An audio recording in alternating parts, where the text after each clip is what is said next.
점차 퍼져나가서 그 홀씨 역할들이 되기 바라는 뜻에서 사진을 가져왔고요.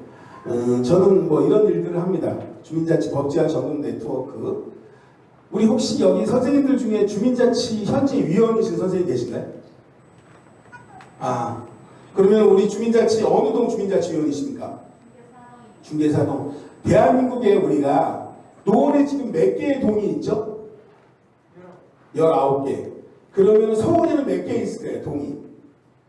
425개. 그럼 전국에는 몇 개의 동이 있을까요? 때려 맞추는 겁니다. 몇 개나 될까요? 서울에 425개. 우리 선생님 때려 맞춰보세요. 서울이 425개라니까.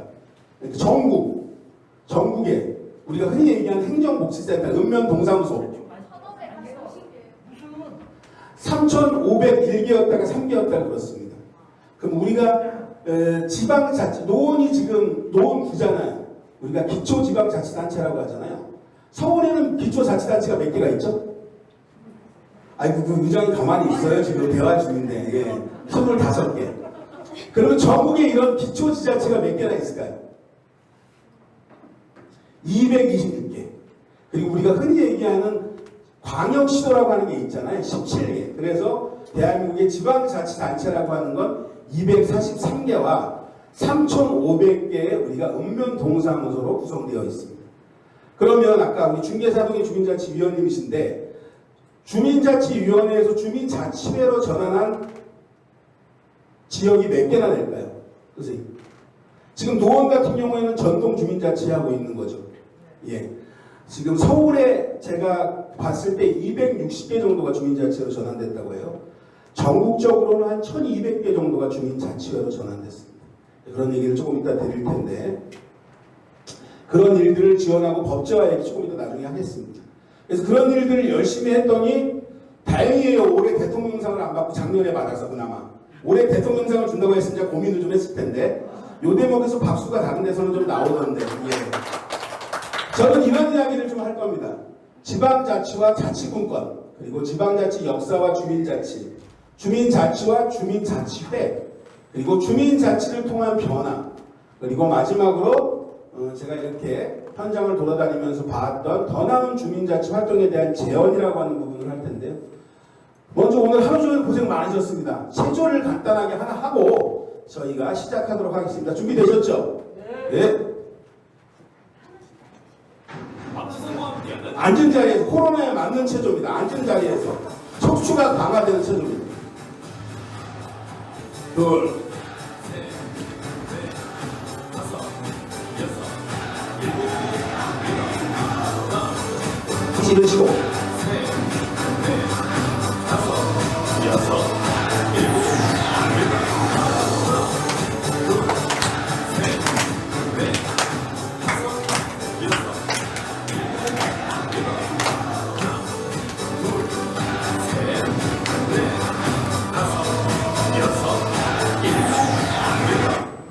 예, 기지개 한번 크게 펴시고요. 예, 오늘 하루를 피로를 푸시고 요거 같이 한번 읽어보겠습니다. 하나, 둘, 셋.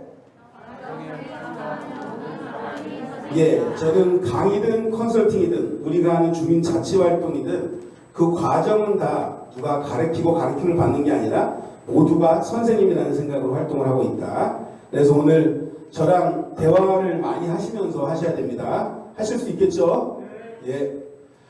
첫 번째, 우리가 흔히 주민자치 이야기하다 보면 없는 것들을 계속 정부나 우리가 자치단체 요구해서 해달라고 하는 것 같은데 그게 아니라는 것들을 조금 우리가 법률이라고 하는 걸 통해서 한번 보려고 합니다. 먼저 이게 뭐죠? 헌법. 네. 헌법 117조, 118조에 의하면 지방자치라고 하는 것들을 규정하는 게 있습니다. 지방자치단체는 주민의 복리에 관한 사무를 처리하고 재산을 관리하며 법령의 범위 안에 자치에 관한 규정을 제정할 수 있다. 자치라고 하는 부분들을 명시해놨습니다. 헌법에도. 그리고 지방자치단체의 종류는 법률로 정한다라는 부분들이 있고 저는 이것들은 대한민국 헌법에 지방자치를 규정하고 있고 이것들을 가능하게 법률로 가능하게 했다라는 것들을 정의했다. 예. 지방자치, 주민자치 하려면 꼭 나중에 우리가 자치법규 정보 시스템이라는 거 아시나요? 자치법규 정보 시스템? 홈페이지에 들어가셔서 자치법규 정보 시스템을 치시면 모든 조례 같은 것들을 볼 수가 있습니다. 노원에 어떤 조례들이 있는지를 관심 있으면 키워드만 치면 딱 나오게 되는데, 이 헌법에 근거해서 헌법, 법률, 그리고 조례, 그리고 시행규칙이라고 하는 단위로 나와져 있는데 지방자치법입니다. 여기 같이 한번 읽어볼까요? 하나, 둘, 셋. 하나, 둘, 셋. 예, 한번 읽어보시죠. 이 법은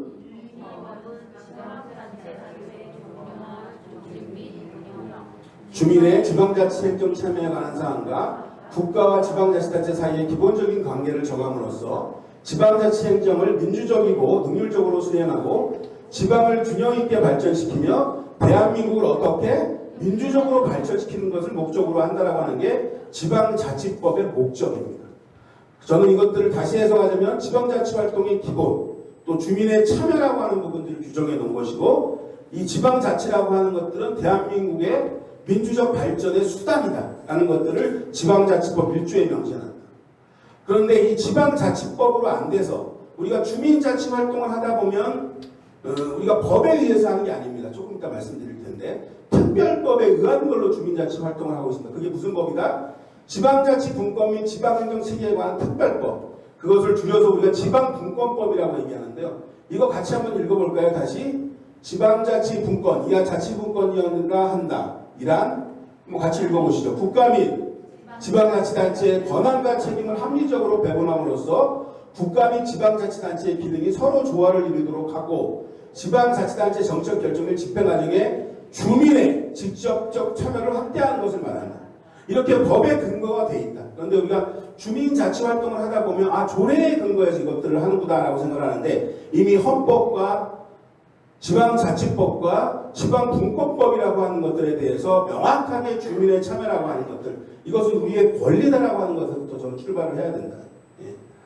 그래서 자치분권이 이제 왜 나오느냐, 여러 가지 요소들이 있겠지만 현재는 중앙에서 모든 것들을 해결할 수 없잖아요. 사실은 우리가 코로나19 같은 경우도 중앙정부에서 한 게 많지 않습니다. 사실은 방대본이나 이런 것들을 운영했지만 쉽게 아시는 것처럼 전 세계적으로 히트친 게 뭐가 있죠? 드라이빙 스루라고 하는 거 있죠. 드라이빙 스루가 어디서 시작했죠? 고양시에서 시작했습니다. 그리고 기본소득을 최초로 실시한 지역은 전주. 그리고 우리가 마스크 앱이라든지 지역 주민과 같이 협동을 해서 그런 것들을 했던 데는 다 자치단체가 그런 역할들을 했다라는 부분들. 그래서 시대가 계속 고도화될수록 이제 중앙 집권적인 방식으로는 그것들을 해결할 수가 없다. 그리고 지역 여건에 맞는 맞춤형 치안이라든지 복지라든지 대한민국은 중앙 집권적인 사회입니다. 예를 들면 사람들만 수도권에 많이 몰려 사는 게 아니라 권한 자체가 아마 흔히 보도에서 8대2 자치라는 얘기를 들어보셨을 거예요. 8대2 자치. 뭐냐면 중앙정부가 8을 가져가고 지방정부가 2를 가져가는데 지방정부의 역할과 일들은 계속 늘어나고 있는 것들. 그게 문재인 정부 들어서서는 좀 많이 변했습니다. 7대3 정도로 이렇게까지 변한 것들이 있는데 계속 17개 시도의 도지사나 시장들은 중앙정부를 향해서 당신들 중앙정부에서 갖고 있는 권력들을 우리에게 다오라고 하는 요구들을 계속하죠. 그게 분권이라고 하는 것들인데요.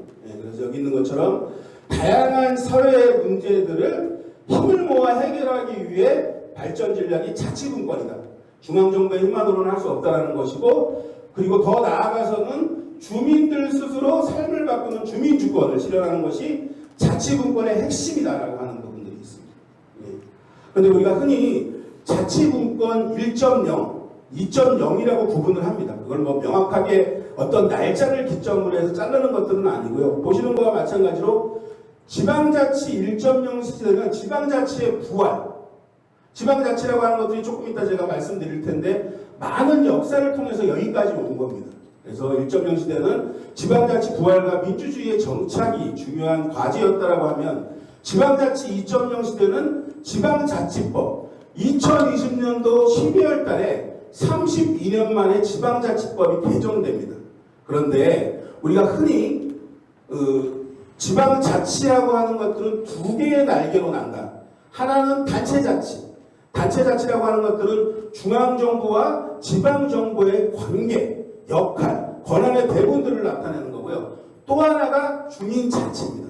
주민자치는 누구와 누가 권력을 나누는 거죠? 지방자치단체와 주민들과 어떻게 권력을 나누는가. 그래서 우리가 흔히 지방자치제도의 양날개라고 하는 것들은 단체자치와 주민자치로 나누어지게 되는데요.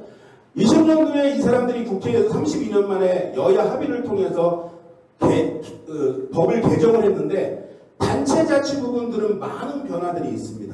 예를 들면 요새 언론 보도를 통해서 아시겠지만 특례시라는 거 아시죠? 특례시. 인구 100만이 넘는 고양시, 창원시, 용인시 뭐 이런 데는 중앙정부의 간섭에서 조금 벗어나서 예를 들면 중앙정부에서 노인수당을 10만원 줘라 했는데 예전에는 똑같이 다 재정 능력이 돼도 10만원씩 줬는데 이제 그것들을 좀 벗어날 수 있는 겁니다. 우리 지역은 재정 능력이 되니까 노인수당을 15만원 지급할 수 있다라고 하는 그런 것들을 조금 이양해 주는 부분들이 있고 또 예를 들어서 지방의원들도 보좌관이 생기는 거 알고 계시나요? 노원구 의원 2명마다 1명씩 정책지원관이라고 하는 사람이 붙습니다.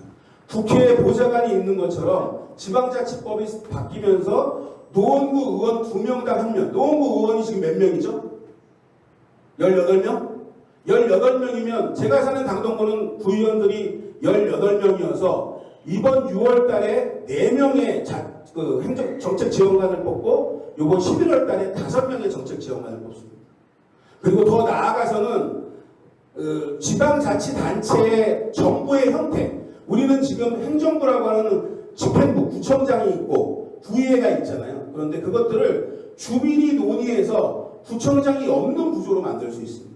예를 들면 아직까지 우리나라에는 맞지 않지만 스위스나 이런 유럽에 가면 우리가 동이라고 하는 개념이 2,000명, 3,000명밖에 안 되잖아요. 거기는 행정부가 없고 구의회가 행정부의 역할을 대신합니다. 그런 것처럼 그런 것까지 정할 수 있는 만큼의 지방자치법이 개정됐는데 주민자치에 대한 조항은 싹 빼버렸습니다. 하나도 개정하지 않고 여야가 다음에 논의하기로 그리고 다음에 논의하기로 했는데 벌써 2년 동안 논의를 진행하고 있지 않습니다. 법이 지금 국회에 8개가 상정되어 있습니다. 지방자치법 개정안 4개, 주민자치와 관련된 법 4개가 상정되어 있는데 소위 자체에서 우리가 국회에서 소위를 거쳐서 상임위로 올라가는데 소위원회에서도 논의를 하고 있지 않다. 이게 지금 우리의 현실입니다. 예. 이런 부분들이 있고요. 그래서 주민 중심의 자치분권을 이루자고 하는 것들은 의미가 있죠. 32년 만에 지방자치법을 개정해서 다양한 제도의 변화를 가져주는데 우리가 흔히 주민참여 3법이라고 하는 게 있습니다. 주민의 참여를 신장하기 위한 3법이 있는데 그게 뭐냐? 주민조례 발안제, 주민투표제, 주민소환제도가 있습니다. 여기서 감사청구라고 하는 것들은 별도로 나중에 얘기 드리도록 하고요. 조례를 만들 수 있는 것들, 이게 주민조례 발안제. 조례라고 하는 것들은 2군데서만 만들 수 있습니다. 지금 누가 만들죠? 조례를 누가 만들죠? 그냥 답변하시면 됩니다. 틀려도 상관없습니다. 구의회에서 만들잖아요. 조례를. 또 누가 만들죠? 집행부에서 만들죠. 구청장이라고 하는 우리가 흔히 집행부라고 하는 데서 발의를 하잖아요. 대한민국도 마찬가지잖아요. 국회에서 법을 만들기도 하고 행정부에서 법안을 제출하기도 합니다. 국회를 통해서. 이런 2가지가 있지만 여기 얘기하는 것처럼 이제 주민이 조례를 발안할 수 있는 제도 그리고 주민투표는 투표에 붙일 수 있는 제도 중요한 정책에 대해서 노원구청장이 예를 들어서 어떤 정책을 하려고 하는데 그것이 노원구 주민에게 중요한 관심사다라고 하는 것들 예를 들면 우리가 부안에 방패장 같은 걸 만든다라든지 이런 것들의 주요한 사항들 같은 주민 투표 같은 것들을 붙일 수가 있다는 부분들 그리고 여기 나와 있는 것처럼 일 못하는 단체장과 구의원들을 소환 그러니까 당신이 일을 못하니까 이제 그만 일을 해 라고 하는 주민 소환제 이것이 크게 우리가 주민참여 3법이라고 이야기를 합니다. 예. 주민조례 발안제를 한번 들어볼까요? 주민이 필요한 정책을 직접 제안하는 주민조례 발안제입니다. 예전에는 무조건 노원구 주민이면 서명을 받아서 노원구청장에게 제출을 해야 되는데 그런 것들이 바뀐 겁니다. 그런 복잡성 때문에 예전에는 13건 정도만 했다는 건데 이제 바뀐 법에 의해서 나이도 만 18세 서명할 수 있는 사람도 그리고 예를 들면 노원구 인구가 60만 명 그런데 청양군에 가면 3만 명인데 청구인 수가 옛날에 똑같았다는 거예요. 노원구도 2만 명 청양군도 뭐 이런 기준이 있으니까 그걸 6등분으로 세분화해서 인구수에 비례해서 인구가 적은 곳은 적은 인원이 서명을 해도 유효할 수 있게 한다. 이런 내용들입니다. 그래서 한번 보시면 될 것 같고요. 이 자료는 나중에 우리 주최 측에 요청하면 다 드릴 거예요. 파일은 보시면 될 것 같고, 그런 것들이 이제 주민조례 발안제, 그리고 이것들을 원활하기 위해서 나중에 집에 가셔서 주민이 직접 플랫폼이라고 하는 것들을 인터넷에 치시면 이렇게 인터넷에 딱 뜹니다. 그래서 지금은 예전처럼 오프라인에서 서명을 안 받아도 온라인에서도 서명을 받을 수가 있습니다. 그 홈페이지에 들어가면 지금 주민들이, 시민들이 자기가 필요한 조례들을 제출을 합니다. 그러면 3개월 동안 그 인원에 맞는 사람들이 그것에 동의를 하고 요건이 갖추어지면 그것이 그 지역의 의회로 갑니다. 노원구 의회로 가가지고 이제 행정부로 가는 게 아니라 구청으로 가는 게 아니라 노원구 의회를 가서 이것들도 구의회에서 2년이고 3년이고 줄줄 끄는 게 아니라 이제는 법적으로 1년 안에 조례를 만들 것인지 개정할 것인지 그런 것들을 의회에서 결정해야 된다. 이런 게 주민조례 발안제입니다. 주민투표제는 아까 말씀드린 것처럼 중요한 정책들을 결정할 수 있는 거고, 주민투표를 붙일 수 있는 것들을 이제 여기서 예전에는 주민투표, 아마 오세훈 시장이 무상급수 때문에 사퇴를 했죠. 그때 주민투표에 몇 프로가 안 되면 개봉을 안 했잖아요. 예를 들어서 요건이 안 되면. 근데 지금은 법이 바뀌어서 그거와 상관없이 주민들의 뜻이 어떤지를 알기 위해서 무조건 개표를 하게 돼 있다. 이런 것들이 달라진 사례들. 이것도 주민이 직접 플랫폼에서 온라인으로 가능하다.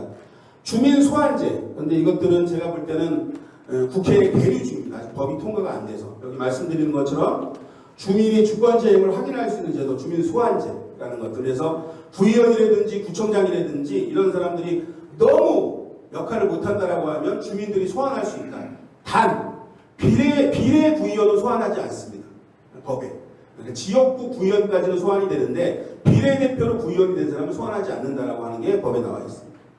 그래서 아까 말씀드렸던 자치구권 1.0, 2.0이라고 하는 것들이 지방자치의 재개, 실질화를 가져온 것들, 그리고 주체는 자치구권에서는 단체자치가 주체였다라고 하면 이제 주민자치, 주민 발의 같은 경우도 간접 발의였다라고 하면 직접 발의, 이런 것들의 의미들을 볼 수가 있다. 그리고 이제 지방의회 인사권들이 독립됐습니다. 올해부터는 예를 들면 구의회, 노원구 구의회 사무국에 있는 사람들 인사 발령을 누가 내죠? 지금까지는, 작년까지는 구청장이 다 내잖아요. 여기서 과장했던 사람 구의회에서 보내기도 하고, 여기 국장했던 사람을 노원구의회 사무국장으로 보내기도 하는데, 올해부터는 인사이동을 할 때 구의회 의장하고 협의를 해야 됩니다. 그리고 이게 시간이 좀 더 지나면 국회처럼 사무국 인사는 별도로 하잖아요. 국회의장이. 구의회 의장이 별도로 이제 인사를 하게 됩니다. 이만큼 지금 변하고 있다. 이런 것들을 주민들 입장에서 구의회들이 일을 잘하는지 항상 봐야 됩니다. 예. 이런 부분들이 있고, 두 번째는 지방자치 역사와 주민자치에 대한 이야기입니다. 아까 말씀 주신 것처럼 한번 과정이 어떻게 됐는지 한번 보도록 하겠습니다. 아까 말씀드렸던 지방자치라고 하는 게 단체자치와 주민자치로 이루어지는데, 단체자치 부분을 한번 보도록 하겠습니다. 1949년에 지방자치법이 처음 제정됩니다. 도지사와 서울시장은 대통령이 임명하고 시의원면장은 지방의회에서 선출을 했어요. 그리고 동장과 이정은 누가 직접 선출? 49년도에는 주민이 직접 선출을 했어요. 그리고 58년도에 지방자치법이 한번 개정되면서 시의원면장과 동의장을 임명제로 바뀌게 됩니다. 이게 이제 우리 민주주의 역사하고 맞닿아 있는 4.19 혁명 이후의 상황들. 그리고 제2공화국 도지사와 서울특별시장, 시의원면장과 동의장을 다시 직선제로, 여기서는 읍면장도 직선제를 하는 거죠. 그리고 나서 1961년도에 5.16 쿠데타가 납니다. 모든 단체장을 임명제로 전환하고 지방의회라고 하는 것도 폐지하게 됩니다. 그리고 1972년 유신헌법이라고 하는 것들이 만들어지면서 부칙조항에 이런 걸 넣습니다. 지방의회는 조국 통일이 이루어질 때까지 구성하지 아니한다. 통일이 되지 않으면 뭘 못한다? 지방자치를 못한다는 게 유신헌법의 부칙조항입니다. 그리고 나서 제5공화국이 들어오게 되죠. 여기에 또 부칙이 어떻게 되어 있느냐? 지방의회는 지방자치단체의 재정자립도를 감안하여 순차적으로 구성하되 그 구성 시기는 법률로 정한다. 예를 들면 노원구가 재정자립도가 높으면 노원구부터 지방자치제도를 하겠다라는 건데요. 중요한 건 뭐다? 법률로 정한다고 해놓고 법률을 제정하지 않았습니다. 그러니까 유명무실하다는 얘기입니다. 1987년도 제6구항이 들어오면서 부칙조항을 삭제합니다. 아까 얘기했던. 그리고 나서 88년도에 아까 서명관 부장님도 말씀하셨지만 김대중 그때 야당의 대표였죠. 지방자치라고 하는 것들이 매우 중요하다고 해서 단식투쟁에 들어갑니다.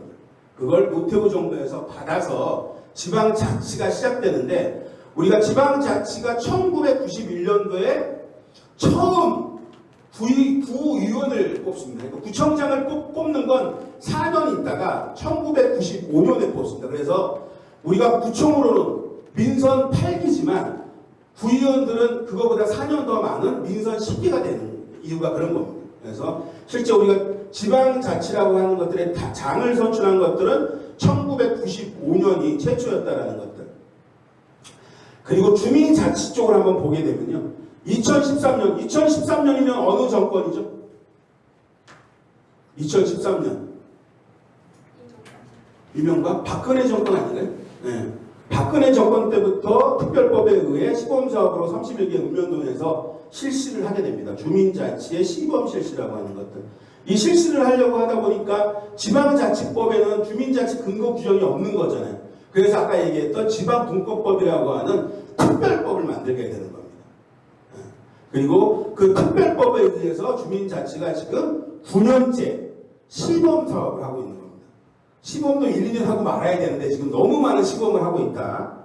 그리고 현재 2022년 4월 기준 전국에 3,503개 중에서 이건 4월에 조사를 한 거고요. 제가 6월 말 기준으로 보니까 1,200개 정도가 넘은 주민자치의 전환들이 이루어지고 있고 계속해서 이런 전환들은 일어날 것이다라는 것들입니다. 여기 다시 한번 설명이 되어 있는데 98년도에 DJ 시절의 읍면동 기능 전환 그리고 10년도에 주민자치의 설치 운영 근거 마련. 이게 박근혜, 이게 이제 이명박 주민자치의 시범 사업 실시를 말씀 주신 것처럼 이명박 정부에서부터 실시를 해서 18년도에는 주민자치 공공 서비스라고 하는 것들. 그래서 행안부에서 일정 부분 문재인 정부의 100대 과제 중에 주민자치라고 하는 것들을 크게 또 자치분권이라고 하는 것들을 크게 정책적으로 다루면서 이런 것들을 시범사업을 하면서 거기서 얘기했던 건 풀뿌리 자치의 활성화가 필요하겠다. 그리고 이런 것들은 민주적 참여의식의 고양이라고 하는 것들, 풀뿌리 민주주의의 확산이라고 하는 지점에서 우리가 정책들을 봐야 된다.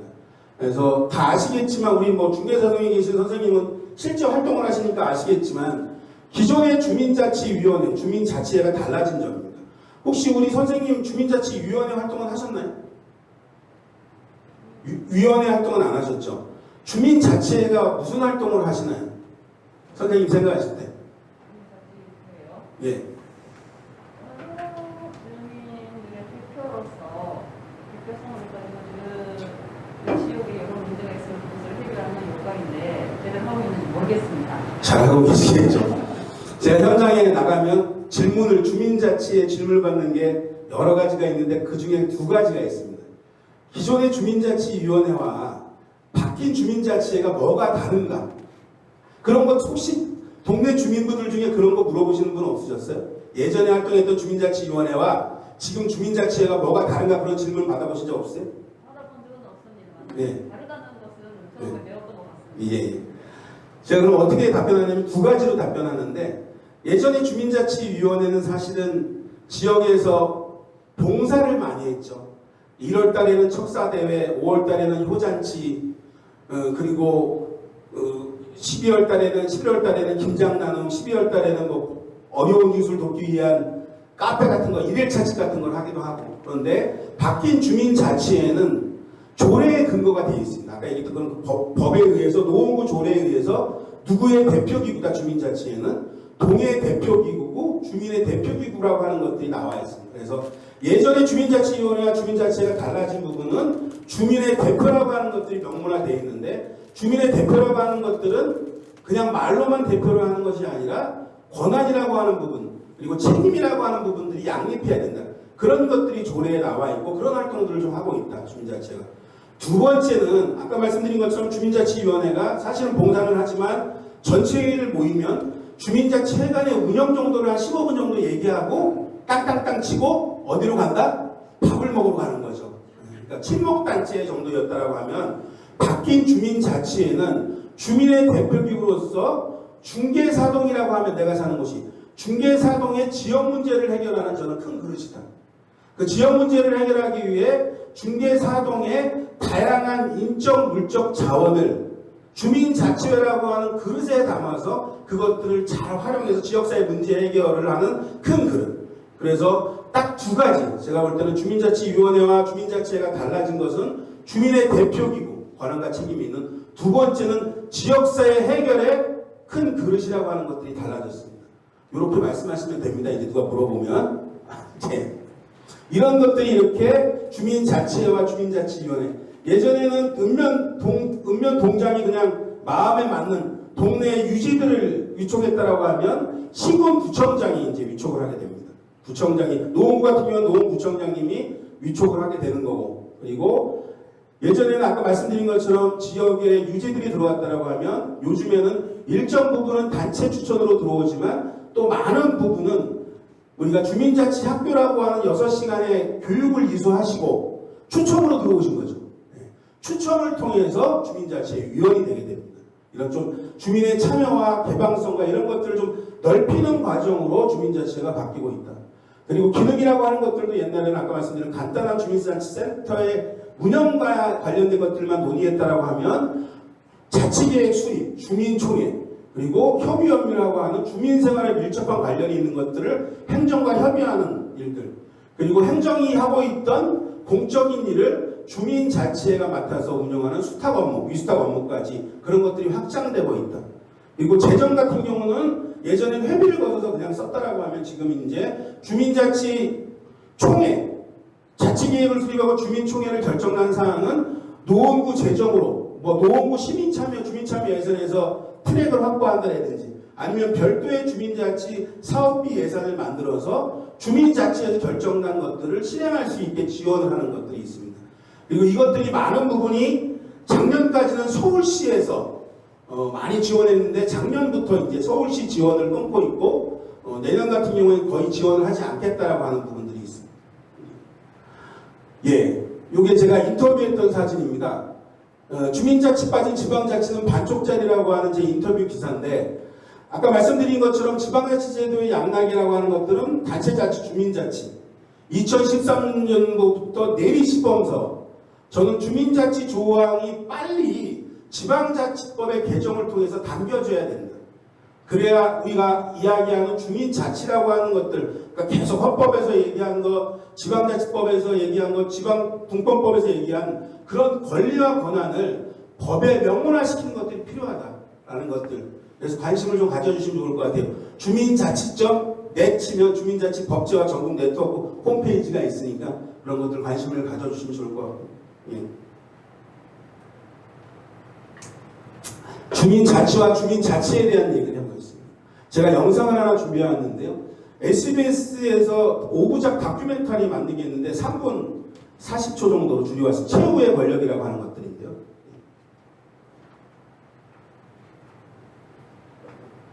권력을 행사하는 광장 민주주의 란스케 마인드. 그들의 정치 축제 속으로 들어가 보죠.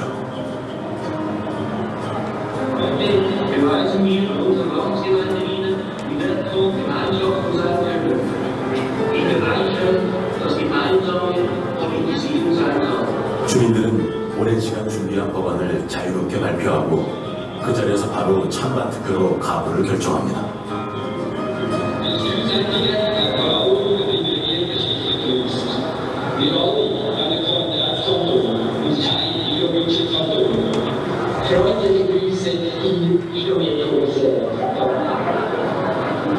Zur schweizweiten Identität gehört Wohnort. In ganz vielen Situationen braucht man Wohnort auch an der Landsgemeinde. 법안을 발의하는 것은 주민 누구나 가능합니다. 단 일정수 이상 주민의 서명을 받아야만 합니다. Ich habe dann schauen, das ist dann ein emotionaler Moment auch.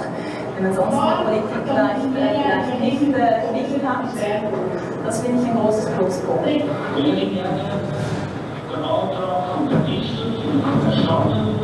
Jetzt musst du mit Künstler sein, alles was nicht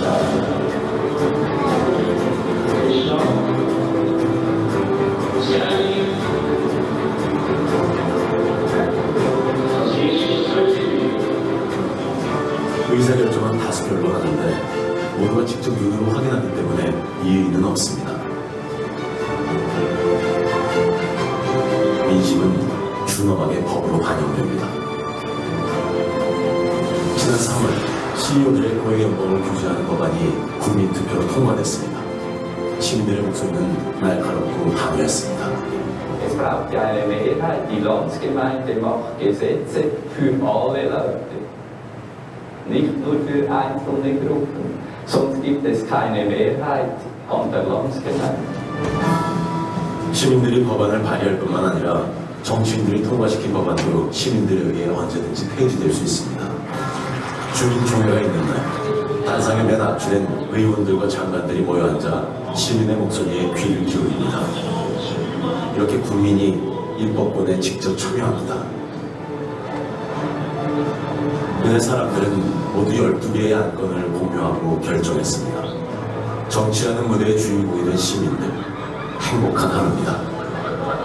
Ja, die Entscheidung bestimmte nicht nur die Regierung, sondern das Volk kann ja auch mitbestimmen. Und ja, die Mehrheit des Volkes zählt dann und das ist dann. 예, 우리 선생님 영상 보시고 어떤 느낌이 좀 드셨나요? 재미있겠다. 우리 선생님은?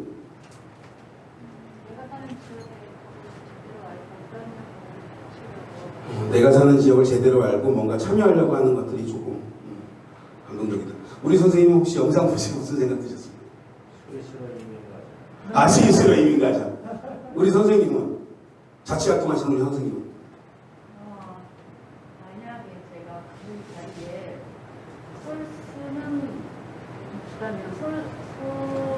수는 있다면 어떤 경로로 설 수 있게 될까 생각을 해봤어요. 예. 우리 선생님은 저 영상 보시면서 어떤 생각이 드세요? 아직은 먼 얘기다. 먼 얘기 같고 내가 빨리 그런 날이 오면 좋겠어요. 예. 그래서 우리가 이렇게 공부를 하는 거 아닙니까? 대체적으로 저 영상을 보면 그런 말씀을 해주십니다. 먼 나라 얘기다. 사실은 스위스와 우리는 다르죠. 스위스는 직접 민주주의라고 하는 것들을 수백 년 가까이 했고 저희하고 행정구역의 인구 자체가 다릅니다. 저기는 뭐 2,000명, 3,000명, 개마인대라고 하고 칸톤, 뭐 주정부 이렇게 가는데. 그리고 또 한편으로 또 이런 말씀을 해주세요. 좀 부럽다. 우리도 저렇게 좀 하면 얼마나 좋을까라는 얘기 해주셨는데요. 저는 저게 상상으로 끝나지 않는다. 우리가 그걸 만들어가고 있다. 무엇으로? 주민자치로. 제가 전국 주민자치 박람회라고 하는 행사가 있습니다. 아까 그런 주민자치위원회라든지 주민자치회가 1년에 한 번 자기들의 활동을 경진대회 비슷하게 그래서 공유도 하고 소통도 하고 이런 것들을 하는데 제가 추진단장으로 몇 년째 활동하고 있는데 작년에 대상 받은 곳이 중에 한 곳이 광주광역시 광산구의 첨단이동이라고 하는 건데요.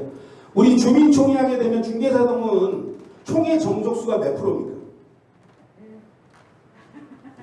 이게 뭐냐면 어떤 회의가 되려면 정족수라고 하는 게 있어야 되잖아요. 20명이면 과반수 이상 찬성해야 된다고 11명이잖아요. 모든 우리 중계동 우리 노원구에 있는 주민자치의 동에는 총회를 개최하기 위한 정족수라고 하는 것들을 그 주민자치 운영색칙에 다 담습니다. 그런데 보통 몇 프로를 하냐? 많으면 1.5%, 적으면 0.5%. 만약에 우리 사시는 데가 어디죠, 선생님? 상계오동. 상계오동의 인구가 10,000명이다. 10,000명의 1%는 몇 명이죠? 100명이죠. 네. 그 정도를 주민총회 투표에 참여하는 사람들로 최하한선을 두는데 아까 말씀드렸던 광주의 첨단이동은 작년에 주민총회에 몇 프로 정도나 참여했을까요? 제가 이렇게 물어본다는 거는 다른 데는 1, 2% 참여하는데 좀 많이 한 것 같으니까 물어보겠죠? 36%가 참여했어요. 14,000명. 그러면 그 주민자치회가 활동했는데 주민총회에 상정하고 주민자치총회 과정에 주민의 36%가 중개사동의 상계오동의 주민의 36%가 그 과정에 참여했다라고 하면 거기서 내리는 결정은 어떤 것들 같죠? 힘을 갖는 거죠. 많은 주민들이 그 과정에 참여했고 거기에서 결정된 사항들을 우리가 동네 안에서 마을 안에서 추진할 수 있는 힘을 발휘할 수 있다. 저는 그것이 풀뿌리 민주주의라고 얘기하거든요. 이 주민자치가 그것들의 가능성들을 열어내고 있다. 제가 지난주에 컨설팅 때문에 강원도 정선군이라는 데를 갔습니다. 정선군 같은 경우에 화암약수라고 들어보죠. 화암약수. 화암약수가 있는 곳이 화암면입니다. 정선군. 그 화암면의 전체 인구는 1200명. 그런데 작년 총회에 130명 정도가 참여했습니다.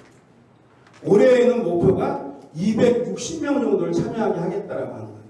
그러니까 우리가 늘 주민자치를 이야기하면 현장에서 나오는 오해, 특히 우리 구의회 같은 데서는 주민자치 활동이 나의 활동에 저해가 된다라고 하는 노원구 얘기는 아닌데, 근데 저는 민주주의라고 하는 것들은 직접 민주주의라고 하는 부분과 우리의 대리자, 대표자를 내세운 대의제 민주주의, 간접 민주주의라고 하는 것들이 함께 나아갈 때 민주주의는 성숙하고 발전할 수 있다. 그런 일들을 주민자치를 통해서 한다는 겁니다. 우리 선생님은 주민입니까? 시민입니까? 시민. 왜 시민이라고 생각하십니까?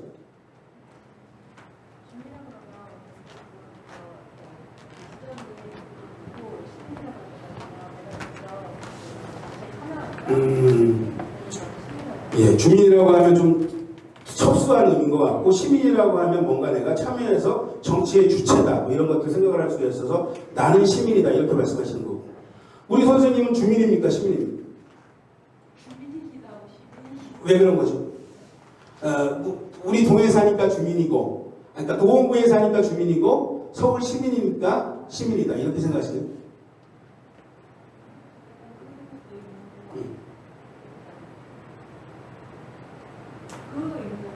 예, 거주지라고 하는 지역적. 그러면 예를 들어서 제가 대전에 가서 물어봤습니다. 대전은 광역시잖아요. 광역시에 사시는 시민은 2등 시민이고 서울특별시에 사는 시민은 1등 시민이냐라고 물어보면 아니라고 얘기하죠. 뭐 그럴 수도 없는 거잖아요. 자, 300년 전, 400년 전에 국가의 주인은 누구였죠? 왕. 지리국 국가잖아요. 그죠? 근데 우리가 프랑스 혁명이라든지 우리도 민주주의의 과정을 거쳐서 헌법 1조 1항이 뭐죠? 우리나라? 대한민국은 민주공화국이다 라고 할 때 그 공화국을 건설했던 주체가 우리 선생님이 말씀하셨던 시민인 겁니다. 참여하는 시민. 네. 조직되어 있는 참여하는 시민. 그래서 우리가 그것을 시민의 시민권이라고 얘기를 하는 거고요. 그걸 바꿔서 우리가 노원구 상계 5동으로 들어오면 상계 5동의 주인은 누가 돼야 되는 거죠? 동작? 누가 돼야 돼요? 주민이어야 되잖아요. 그래서 우리가 그것을 자치권이라고 얘기합니다.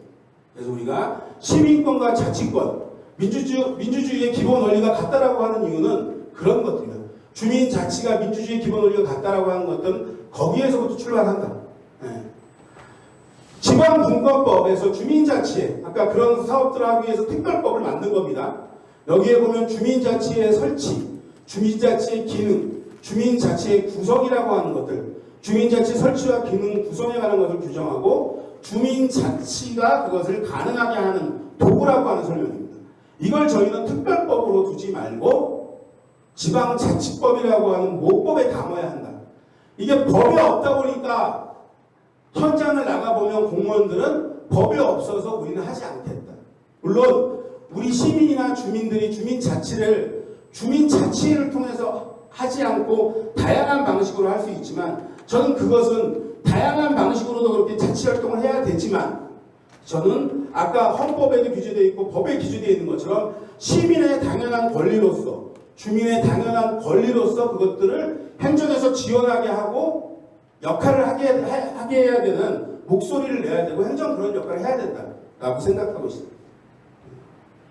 그래서 아까 말씀드린 것처럼 시민이 주인으로서 자기 존재에 대한 인식, 저는 그래서 대의제 민주주의와 엘리트 민주주의를 극복할 수 있는 게 직접 민주주의다. 우리 주민, 우리 지역을 가장 잘하는 사람들은 누구죠?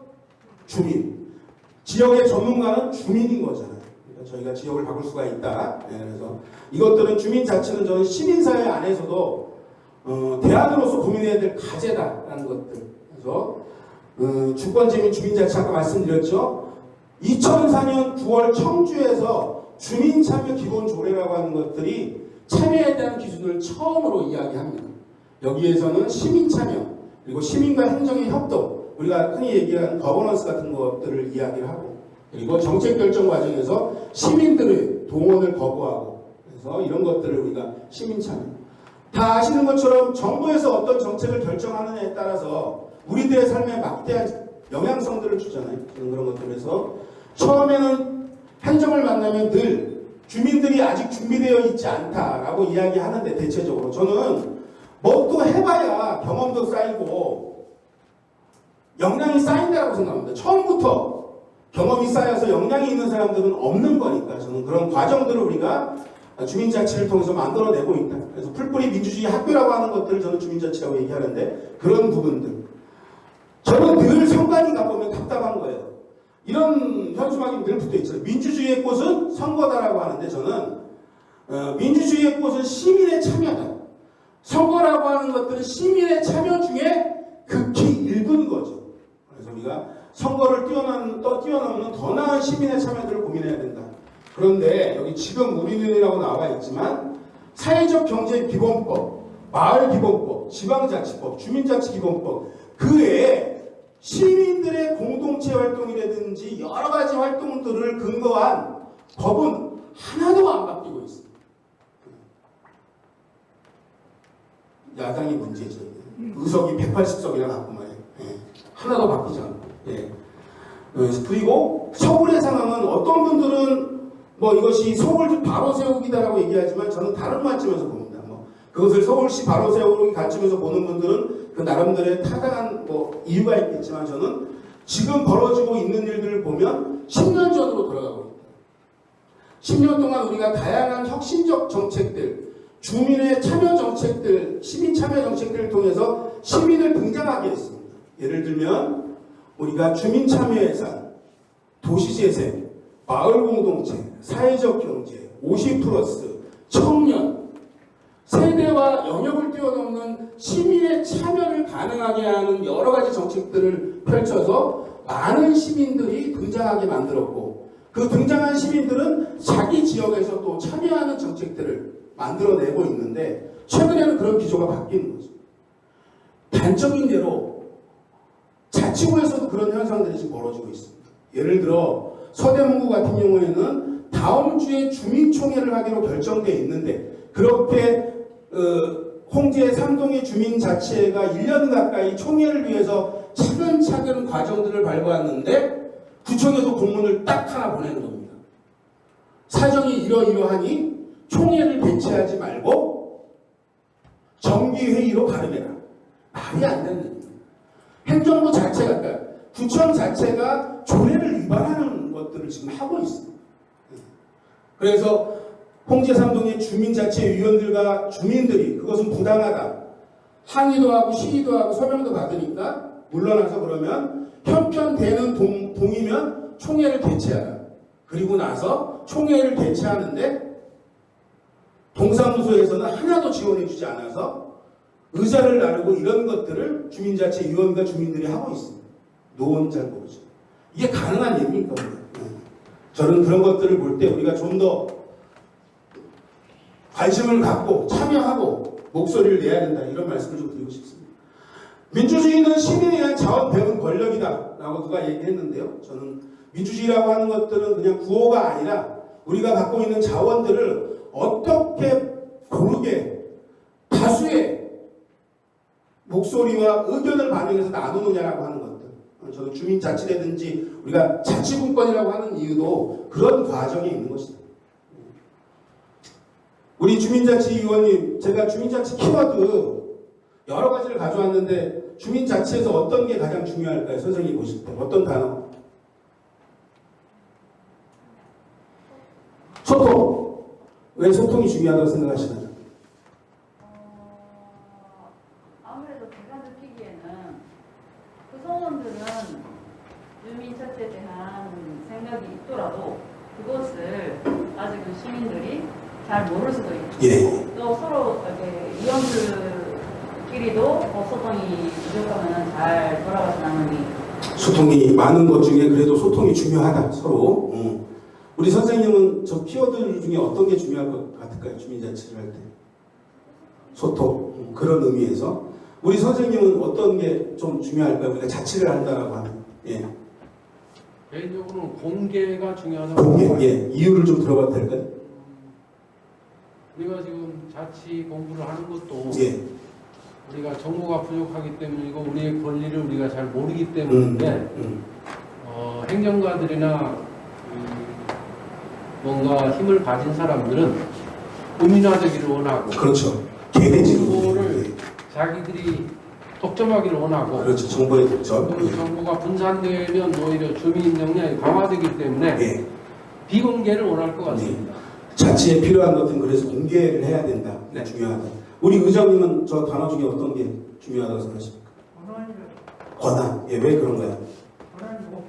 우리가 가진 게 없으니까. 예. 그래서 실질적 권한이 부여돼야 된다. 다 중요한 얘기입니다. 어떤 분은 실행을 얘기하기도 하죠. 우리가 뭐 얘기만 하다가 끝나는 게 아니라 실제 그것들을 실행해 봐야 된다는 것들인데 저는 이제 참여라고 하는 것들을 매우 중요하게 생각합니다. 다 중요하게 생각하십니다. 여기 계신 선생님들도 오늘 2시간의 시간, 귀한 시간을 빼내서 민본정치학교에 참여한다라고 하는 것들, 그리고 우리 의장님이라든지 준비하시는 많은 분들이 15강의 강의를 준비하는 것들은 시민의 참여를 통한 변화를 꿈꾸기 때문이라고 저는 생각합니다.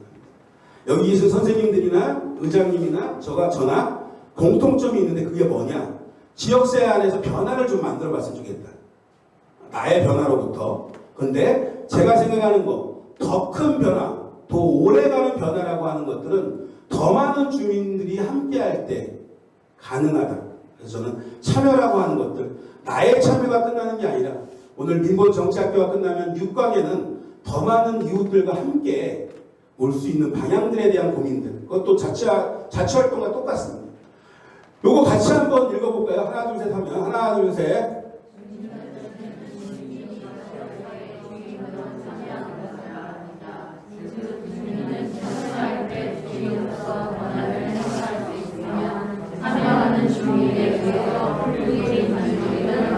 2018년도에 서울형 주민자치. 저희가 원래 박 시장과 같이 일할 때, 정책을 설계할 때, 원래는 민선 7기, 그러니까 이번 달 6월 30일까지 서울에 있는 425개 전동을 주민자치로 전환한다는 게 계획이었습니다. 그리고 그 전환 과정에서 시는 재정과 여러 가지들을 자치구에 지원한다. 늘 제가 시장님하고 얘기한 거, 서울이라고 하는 것들은 뚝 떨어져서 있는 것이 아니라 아까 말씀드린 것처럼 25개의 자치구와 425개의 동으로 이루어진 것이 서울입니다.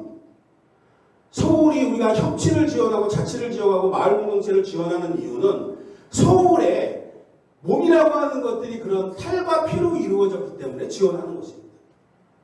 그런데 요즘에 정책이 좀 달라요. 서울만 혼자 있는 것 같습니다. 서울을 위해서 25개 자치구가 있는 것처럼 느껴져서. 예. 혹시 우리 여기 계신 분들 중에 봉사활동 하시는 선생님, 봉사활동 좀 하실 것 같은데 무슨 봉사활동 하시나요? 지역에서? 부끄러워하지 마시고. 예. 재능기부. 예. 어떤 재능기부를 좀 하시나요? 주민 노인분들이요. 아, 노인분들 어르신. 해주시고 이런 것들. 예. 그런 거 하면 한 200만 원씩 나오죠. 세상 볼 줄 모르는 소리 하지 말아라 이거죠. 또 자원봉사 활동 하시는 선생님 계시죠? 우리 선생님 혹시 자원봉사 활동 하시나요? 예, 어떤 거 하셨어요? 서울 청사 때 리본 만드는 거.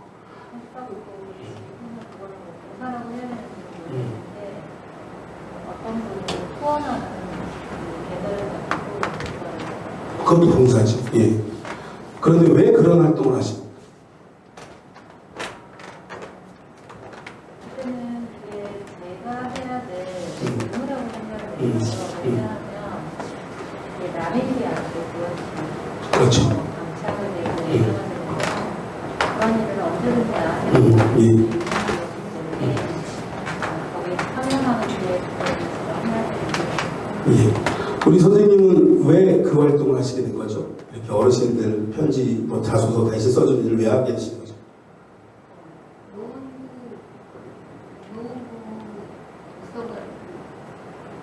휴먼 라이프. 휴먼 라이브러리, 사람책. 거기에서 인생 다큐라는 아. 글쓰기 예, 공동체 그거 제가 심사했었는데. 예. 예. 거기 참여하면서 아, 예. 그 즐거우시던가요? 예. 이렇게 저 같은 경우도 제가 사는 강동구에서 집수리, 무료 집수리, 저소득 소액이층 한 10년 넘게 했습니다. 그래서 제가 한 500가구 정도 집수리를 했는데 강동구도 반지하 집이 많습니다. 반지하. 반지하에는 뭐가 안 들죠? 햇볕. 햇볕이 안 들면 뭐가 생기죠? 곰팡이. 곰팡이하고 또 곰팡이가 많으면 또 뭐가 있죠? 애들이. 벌레. 무슨 벌레? 바퀴벌레. 제가 집수리 갔다가 바퀴벌레 5천 마리를 본 적도 있습니다. 이불에도 바퀴벌레, 냉장고에도 바퀴벌레, 반찬통에도 그렇게 사시는 분들이 있어요. 제가 그 일을 시작할 때 저는 불쌍한 사람들을 돕는다라고 하는 것에서 출발했습니다. 그런데 한 몇 개월 지나지 않아서 깨우쳤어요. 아, 이것은 우리가 당연히 아까 선생님 말씀 주신 것처럼 한 동네, 공동체 안에서 사는 구성원으로서 같이 고민하고 해결해야 될 과제다라고 하는 것들. 이렇게 우리 세 사람, 나만 혼자 잘 먹고 잘 살면 되는데 남의 일에 관심도 가지고 지역 일에 관심을 갖는 사람들을 우리말로 뭐가 넓다라고 얘기하죠? 오지랖이 넓은 사람들이에요, 우리 셋이. 그런데 저는 이런 이 오지랖이 넓은 사람을 줄여서 오지랖퍼라고 얘기를 하거든요. 자, 우리나라의 대표성, 공무원들 만나면 매번 얘기하는 게 대표성 얘기하잖아요. 우리나라에는 딱 두 가지의 대표성만 현재 있습니다. 하나는 뭐냐? 선출받은 대표성. 대통령부터 여기 계신 선생님들이 한 표를 행사해서 나의 권리를 4년 내지 5년 정도 위임해 주는 거잖아요. 위임받은 대표성은 뭘까요? 위임받은 대표성. 위임받은 대표성. 공무원들. 공무원들 월급을 누가 주죠? 뭐로 주죠? 세금으로 주잖아요. 그 세금은 누가 냅니까? 여기 계신 분들이 다 내는 거고.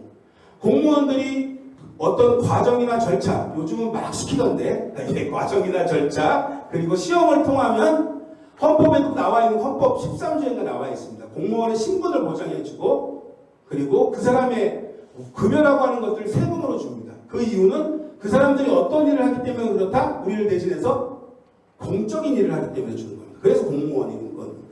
우리나라에는 선출받은 대표성과 위임받은 대표성이 딱 두 가지가 있는데 제가 행정을 만날 때마다 얘기하는 게 있습니다. 어떤 대표성이냐? 우리 같은 오지랖퍼 그리고 주민자치활동에 참여하는 우리 선생님 같은 분들 자기 시간과 열정과 이런 것들을 할애해서 나 혼자 잘 먹고 잘 사는 게 아니라 우리 동네 어르신 이런 것들을 같이 돌보는 사람들 이것이 저는 자임하는 대표성입니다. 우리는 자임하는 대표성을 갖고 있다라고 하는 것도 우리가 하는 일들은 그런 자부심을 저는 느껴도 된다. 그러니까 우리가 선출받은 대표성, 위임받은 대표성도 있지만 세상이 시민의 참여를 통해서 자임하는 대표성을 통해서 바뀔 것이다라고 하는 믿음 그것이 주민자치를 가능하게 하는 힘이다 라는 말씀을 좀 드리고 싶었습니다. 이 정도에서 박수가 나와야 되는데 네. 주민자치를 통한 변화 제가 주민자치에 대한 이야기를 좀 더 해보겠습니다. 시구는 뭘까요? 시구 어떤 순위 같은데 그죠? 어떤 순위일까요? 한 달의 중간? 이라고 말씀하신 분들 계셨습니다.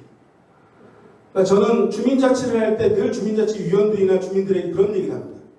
우리가 아까 자임하는 대표성으로 누구의 등 떠밀려서 가는 활동이 아니라고 하면 우리 활동은 늘 질문하고 답을 찾아나가는 과정이야 합니다.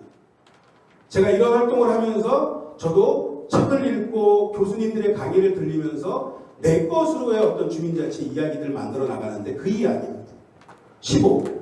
대한민국 국가 경쟁력, 세계 국가 경쟁력 지수. 그러니까 우리가 200개가 넘는 나라가 있는데 15위 정도의 국가 경쟁력을 가지고 있다. 뭐 무역 규모는 뭐 9위, 국방력은 뭐 6위라는 얘기까지 나오고 있죠. 30년 전만 해도 제가 아주 어렸을 때 늘 이런 얘기를 들었죠. 먹고 사는 문제만 해결되면 모두가 행복해질 것이다. 그래서 우리가 월, 화, 수, 목, 금금금 일한 거 아닙니까? 그런 것들을 만들기 위해서 사우디도 가고 이런 것들이 지금도 어려운 분들이 계시지만 지금 집에 자동차가 한 대씩은 갖고 계시잖아요. 그죠? 삶은 경제적으로 윤택해진 건 맞다. 자, 그러면 59는 뭘까요? 59. 아, 눈치 빠르십니다. 행복지수입니다. 그런데 왜 경쟁력이나 삶의 경제적 풍부함에 따라서 우리는 왜 행복하다고 생각하지 않는가라고 하는 고민. 3은 뭘까요? 3. 불평등 지수. 예, 그것도 비슷한 얘기인데, 이렇게 3 얘기하면 자살률이라고 막 얘기하시는데, 안타깝게도 우리가 OECD 국가 중에서 청소년과 노인 자살률은 변함없이 1위. 혹시 아파트 사시는 선생님들? 아파트 살면 주민들하고 가장 큰 갈등의 요소가 뭔가요? 층간소음이잖아요. 층간소음 때문에 살인도 나고 막 폭력사태도 난다는 걸 언론에서 보잖아요. 주택가에 사시는 선생님들. 주택가 같은 경우에는 주민들하고 가장 큰 갈등 요소가 뭔가요? 주차, 쓰레기. 저는 줄여서 주스라고 합니다. 이건 전국 어딜 가도 똑같습니다. 3은 갈등 지수입니다. 어느 경제학자가 대한민국이 한 해에 쏟는 갈등을 돈으로 환산했더니 260조 정도가 들더라고요. 우리 대한민국 한 해 예산이 어느 정도 들어가죠? 600조 정도 들어가잖아요. 전체 예산의 반 정도가 우리 갈등. 아마 돌이켜보면 요즘은 행정에서 갈등 조정 담당관도 만들고 갈등을 어떻게 미연에 잘 방지하느냐가 행정의 주요 요소입니다. 그런 것들을 위해서 우리가 협치도 하고 사실은 여러 가지 정책들을 펼쳐나가는 건데, 말씀드린 것처럼 잘 사는데 경제적으로 윤택해졌는데 왜 행복하지 않고 갈등은 더 복잡해지고 심화될까라고 하는 고민. 이 사진이 어떤 사진으로 보이시나요? 이 사진 그냥 보시면 국어라는 거, 그죠? 동양 국어라는 거. 30대 중반으로 보이는 어떤 남성이 서울역 앞에서 저렇게 앉아있었어요. 다 국어란다고 생각했겠죠. 저도 마찬가지겠죠. 지나다니면서 뭐 동전이 있으면 지폐가 있으면 좋겠지만 그거 했는데, 사회복지를 전공하는 어떤 여성분이 이 산에서 앉아서 대화를 나눠본 겁니다. 여기 선생님들은 안 보이시지만 우리 엄마가 죽었어요라고 하는 문구입니다. 이분은 알고 봤더니 발달장애를 심하게 앓고 있어서 집을 나왔는데 못 찾아가는 거예요. 대화를 하다 보니까 심상치 않아서 그 여성 사회복지사 선생님이 이분을 모시고 경찰, 파출소의 협조를 받아서 이 집에 들어갔더니 이불에 똘똘 말린 이분의 어머님의 시신이 한 5개월 정도 방치가 돼 있고, 그러다 보니까 이것이 또 언론에서 나면서 잘잘못을 얘기하는 거죠. 이게 어디에서 벌어진 일이냐? 대한민국 서초구에서 벌어진 일이에요. 왜 구청은 뭐 했냐? 한전은 왜 이게 미터기가 안 들어갔는데 뭐 했냐? 우리 그런 가이드라인이 다 있거든요. 도시가스 왜 안 돌아갔는데 그거 왜 얘기 안 했냐? 통합지원. 여기 사각지대에 있던 분들입니다. 예전에 송파 세모녀 사건도 들어보셨죠? 늘 우리는 어떤 사건이 벌어지게 되면 책임의 소재만 밝히고 하나도 개선되지 않는 거예요. 서울신문의 2020년도 11월 12일자 기사입니다. 이태원 기자가. 이 일면인데 일면. 이게 다 누구냐? 148명의 야간 노동으로 사망한 사람들의 명단입니다. 아무도 쓰지 않는 부고라고 하는. 제가 이걸 보면서 가슴이 턱 막혔죠. 누구냐? 생산직 노동자 심야에, 아파트 경비원, 편의점 알바, 버스기사, 요양보호사, 대형마트 계산원. 예전에 막 대형마트도 24시간 돌렸으니까. 심야 노동으로 사망한 사람들. 그런데 이게 전 남의 일 같지 않았던 겁니다. 편의점 알바 같은 경우도 저 딸이 있는데 심야에 알바하거든요. 저기 148명은 먼 별에서 온 사람들이 아니라 우리가 베란다에서 만났거나 골목에서 만나는 이웃이거나 아니면 우리의 가족일 수도 있다라고 하는 겁니다. 아까 얘기한 것처럼 새로운 문제들이 계속 발생하고 있다. 예전에 행정이 공공의 역할의 변화를 통해서 우리가 협치라고 하는 것들도 이야기하는 겁니다. 예. 문제들이 많이 발생하죠. 예전에는 문제가 아니었던 문제들, 여기 보면 기후위기, 불평등, 디지털 양극화, 지역소멸, 반려동물이라고 하는 새로운 문제들이 계속 발생하고 있는 것들. 아까 얘기했던. 저는 그래서 마을이라고 하는 것들이 문제 해결의 출발 지점이다라고 하는 것들. 여기도 나와 있지만 우리가 이 중에서도 사실은 제가 늘 말씀드리는 게, 우리는 수도권에서 살고 있어서 잘 모르지만 경북 의성만 가더라도 한때는 인구가 20만 명, 지금은 인구가 3만 몇천 명. 2040년도가 넘어가면 의성이라고 하는 도시 자체가 어떻게 된다? 소멸할 수도 있다. 그게 우리가 얘기하는 지방정부 소멸입니다. 사실. 이런 것들. 중앙으로 집권적인 부분들. 그리고 이제 우리가 초고령화 사회로 진입된다는 거 아닙니까? 지금 어제 제가 지난주에 영화실에 갔다 왔는데 돌아가신 분이 좀 아프셔도 돌아가셨는데 나이가 83세예요. 한참이라고 다들 얘기하는 겁니다. 이제 100세 시대라고 하는 게 곧 옵니다. 이런 것들. 미래를 어떻게 준비할 거냐라고 하는 부분. 저는 이런 문제들을 해결하기 위해 마을 공동체나 주민 자치가 등장을 했다라고 생각을 합니다. 그런데 기본적으로 아까 얘기했던 다양한 문제들은 해결의 주체가 누구냐? 저는 1차적으로 그것은 정부다. 그리고 지방자치단체가 그런 것들을 해결하려고 저희가 뽑고 세금을 쓰게 하고 이런 것들이다. 하지만 한편으로는 여기 계신 우리 모두는 노원구에 우리 동해, 우리 마을, 골목에 사는 공동체의 구성원으로 이것들을 해결할 수 있는 실마리를 만들어내야 된다.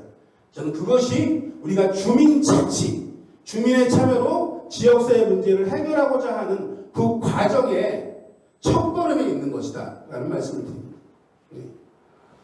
마을은 이런 것들 저는 할매한 시작점 그리고 오늘날 일어나고 있는 많은 문제들이 물론 아까 말씀드린 그런 부분도 있지만 공동체의 붕괴라고 하는 것들이 가져오는 요인들도 있다. 그래서 저는 주민자치 활동을 통해서 지역의 변화를 만들어내고죠. 그래서 오늘 강의 꼭 들으시고 나서 우리 동해 주민자치 활동 이런 것들 관심 가져주셨으면 좋겠다.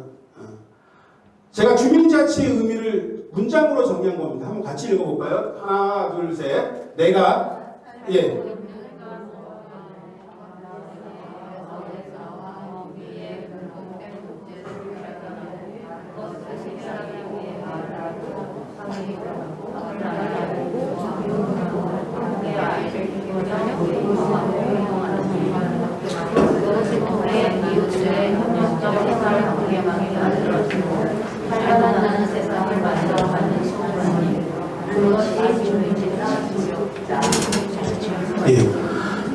여기 있는 것처럼 내가 상계 4동, 상계 5동에 살고 있다면 우리 동네, 골목과 동네에서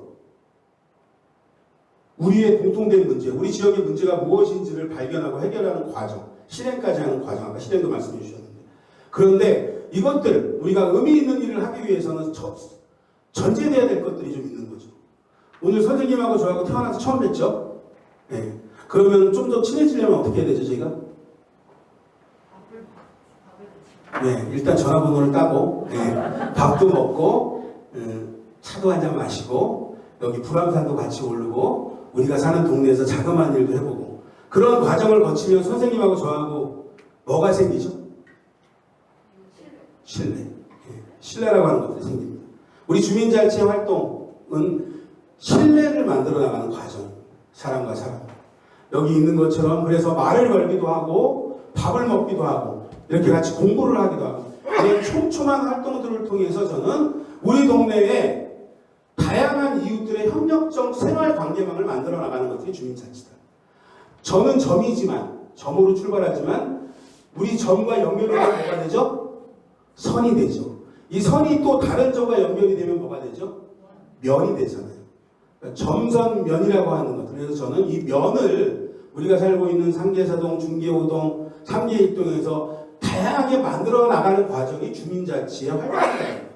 이런 부분들을 좀 얘기하고 있고 그리고 그런 마중물. 우리 마중물 아시죠?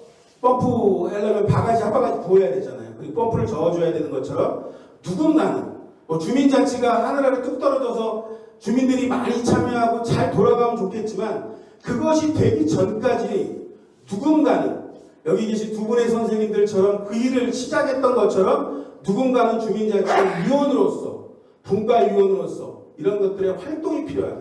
그래서 제가 중요하게 말씀드리는 게 참여라고 하는 부분이다.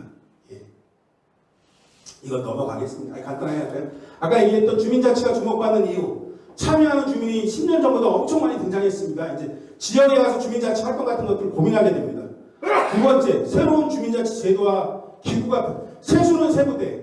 예전에 주민자치위원회가 그냥 봉사의 개념이었다라고 하면 아까 말씀드린 것처럼 지역사회 문제 해결, 지역의 대표 이런 것들의 조례의 제정과 그것에 걸맞는 행정의 지원과 주민자치의 스스로 역량을 키우는 노력이 필요하다. 세 번째, 자치화 분권입니다. 우리가 아까 내가 자치분권 얘기했는데, 예를 들면 행정안전부 장관이 갖고 있던 권한이 여기 있다. 그럼 시도지사는 행안부 장관한테 그 권한을 우리한테 달라고 얘기합니다. 예를 들어 오세훈 시장이 그 권한을 받아왔습니다. 그럼 오세훈 시장은 그 권한을 누구하고 또 나눠야 할까요? 예, 단체장들. 25개 자치단체장들과 권한을 나눠야 되겠죠. 25개의 자치단체장은 예를 들면 노원구 구청장님은 그 받아온 분권을 한 권한을 누구와 나눠야 됩니까? 19개 동, 노원 주민들과 나눠야 되겠죠. 근데 노원 주민 몇십만 명과 일일이 나눌 수 없으니까 19개 동이라고 하는 것, 그게 뭐냐? 주민자치. 그래서 저는 우리가 참다운 분권이라고 하는 것들은 중앙에서 갖고 있는 권한이 주민에게까지 전달되는 것들, 그 과정 중에 주민자치의 역할들이 매우 중요하다. 그래서 주민자치의 역량을 키우는 것들이 매우 중요하다는 겁니다. 그리고 공공서비스의 정책 선상입니다. 우리 협치 얘기하지만 예전에는 행정은 주민을 어떻게 바라보죠? 뭐죠? 주민은 행정을 바라볼 때 민원인. 현재 민원이 발생하지 않으면 잠재적 민원인. 그리고 우리가 어떤 정책을 만들면 서비스를 제공받는 수혜자라고 하는 개념. 하지만 우리가 협치라고 하는 것들, 일례로 예전에는 노원구의 차상위 계층에 대한 복지정책을 만든다. 그러면 교수와 전문가, 공무원이 앉아서 정하죠. 일괄로. 올해 2022년도 노원구 차상위 계층에는 밀가루 5포대를 지원한다. 그런데 예전과 다르게 밀가루 5포대를 메고 제가 우리 선생님한테 가면 우리 선생님은 어떤 말씀을 하시냐? 나는 밀가루가 필요 없다. 나는 병원에 갈 때 동행해 줄 수 있는 도우미가 필요하다. 우리 선생님한테 찾아갔더니 나는 외롭다. 이 외로움을 극복하기 위해서 말동무가 필요하다. 우리 선생님한테 찾아갔더니 나는 밀가루가 필요하긴 한데 밀가루 5포대를 쌓아놓을 데가 없다. 내가 원하는 만큼 원하는 시기에 받았으면 좋겠다라고 하는 거다. 다양한 시민과 주민의 욕구들이 튀어나오게 됩니다. 우리가 민선으로 들어가면서 그런 욕구들을 받아야 되거든요. 선출직 공무원들은. 우리 노원구청장님은 오늘 당선됐으면 내일부터 무슨 생각을 하죠? 삼선을 생각하잖아요. 정치인들은. 내가 오늘 당선됐으면 당연히 국민을 위해서 정책을 펼치겠다는 건 기본이지만 내가 어떻게 하면 또 당선을 할까? 그러니까 우리가 220개가 넘는 시군구에 주민 참여, 주민과 함께 이런 이야기들이 슬로건으로 들어있는 이유는 그것이 표가 되기 때문에, 그것을 알기 때문에, 시민의 목소리를 이제 정책에 반영하지 않으면 안 되기 때문에, 시민과 함께한 정책은 설령 실패하더라도 실패한 게 아니라 뭐다? 그것은 학습이고 과정이다라고 하는 겁니다. 그래서 우리가 그런 것들을 협치적으로 해나갈 때 동해 그런 협치들을 해나갈 수 있는 파트너가 뭐다? 주민자치회다 라고 하는 것. 그래서 노원구에서는 지금 그런 주민자치회를 전동으로 실시하고 지원하는 이유가 그런 것들 때문에 그렇습니다. 그리고 주민이 처음 만나는 대한민국이라고 하는 것들. 내가 행정적으로 어려운 일을 닥치면 우리 의장님은 행정안전부를 찾아가십니까? 세종시에 어디를 제일 먼저 찾아갑니다. 행정적으로 불합리한 일을 당하면. 네. 아, 그렇습니다. 이건 보통의 경우는 아니지만 우리가 보통 행정복지센터라고 하는 동사무소 같은 데를 가서 부당하다라는 걸 얘기하죠. 우리가 지방으로 갈수록 면사무소를 찾아가게 되는데 저는 동이라고 하는 것들은 대한민국 국민이 만나는 주민이 만나는 최초의 대한민국입니다. 이 대한민국에서 민과 간이 협동을 통해서 주민자치들을 정착시킬 때 저는 우리의 지방자치, 자치분권의 미래가 있다. 그래서 이런 5가지 이유 때문에 주민자치가 주목받는다. 제가 이제 사례에 대한 이야기를 많이 해달라고 얘기합니다. 현장에서. 박람회를 개최합니다. 아까 말씀드린 것처럼 주민자치회는 공공재를 활용해서 민주적 운영 방식을 통해서 협동을 제고해서 주민의 공론장, 주민자치위원들 30명, 40명, 50명이 결정하는 게 아니라 그 과정에 주민들을 참여시키고 그리고 대표성을 강화하는 것들, 총회를 통해서 주민들의 결의를 받는 1년에 우리 이 과정들이 주민자치의 대표성을 강화하고 민주적 운영들을 가능하게 하는 힘들인데요. 저는 주민자치 사례 분석을 이렇게 분석합니다. 첫째는 그 사례들이 공익적인가, 그리고 아까 우리 의장님 얘기했던 주민의 참여, 주민자치위원회의 참여들, 권한들은 얼마만큼 행사되고 있는가, 그리고 그것에 따라서 책임은 어느 부분의 구조로 갖고 있는가. 네 번째는 수기라고 하는 것들은 좀 깊은 토론, 그냥 몇 명이 앉아서 땅땅땅 하는 게 아니라 어떤 사람들이 어떤 테이블에서 어떠한 논의를 거쳤냐, 수기를 거쳤냐라고 하는 부분들. 협동은 중요하죠. 주민자치위원들끼리 협동이 아니라 지역사회 네트워크와의 협동. 최근에 주민자치 활동을 좀 잘한다라고 하는 곳에 몇 가지 공통점이 있는데 그 중에 하나가 지역사회와 네트워크를 잘하는 겁니다. 제가 주민자치 현장에 나가면 늘 이런 얘기를 하죠. 회장님들이나 위원님들한테. 이제 미래의 주민자치회는 지역사회 안에서 수직적 구조의 완장찬 대장이 아니라 수평적 구조에서 지역사회의 자원들을 연계하는 그릇이어야 한다라고 하는 네트워킹이 중요하다는 얘기를 하는데요. 다른 지역에 우리가 흔히 얘기하는 저 지역 주민자치에 잘돼 라고 하는 지역의 공통점은 그것들을 잘합니다. 지역사회 안에서 다양한 협동들을 만들어냅니다. 작년에 대상을 받았던 청담이동 같은 경우도 12개의 지역사회 협의체와 네트워킹을 하고, 성남의 단대동 같은 경우에도 32개의 지역단체와 MOU를 체결해서 주민자치 활동을 같이 하고 13개의 마을에 의해 연계합니다. 우리가 연계하지 않으면 이제 우리의 활동을 확장해낼 수 없습니다. 이런 부분들. 그리고 참여, 실행, 평가라고 하는 8가지 요소가 있는데요. 이 PPT는, 이 PDF는 다 드릴 거예요. 그래서 작년에 21년도 그 해마다 주민자치 박람회, 그러니까 주민자치의 키워드 흐름이라는 게 있습니다. 어떤 해에는 청바지가 유행하기도 하지만 어떤 해에는 나팔바지가 유행하기도 있는 것처럼 그 해의 키워드들이 있는데, 작년에 봤더니 수기 공론이라고 하는 것들이 매우 중요하다. 여러 사람들이 머리를 맞대고 해결하는 과정들, 그리고 기후위기라고 하는 것들. 이제 기후위기가 남의 나라 얘기가 아니잖아요. 그런 것들에 대한 것들을 지역에 있는 주민자치회들이 고민하기 시작했다. 그리고 실천의 방식을 내기 시작한다. 지역 네트워크로 넘어가겠습니다. 그리고 마을 안전이라고 하는 부분들, 우리가 세월호 참사 이후로 안전이라고 하는 부분들은 중요한 활동의 키워드가 돼버렸습니다. 이미. 그리고 민, 관, 협력을 뛰어넘는 학교와의 협력. 그래서 최근에 주민자치회는 초등학교, 중학교, 고등학교와 연계합니다. 그들과, 그 아이들과 같이 할 때 누가 관심을 갖느냐? 부모님들이 관심을 갖고, 또 그 청소년들이 조금 더 성장하게 되면 우리 지역의 주체가 되는 과정들.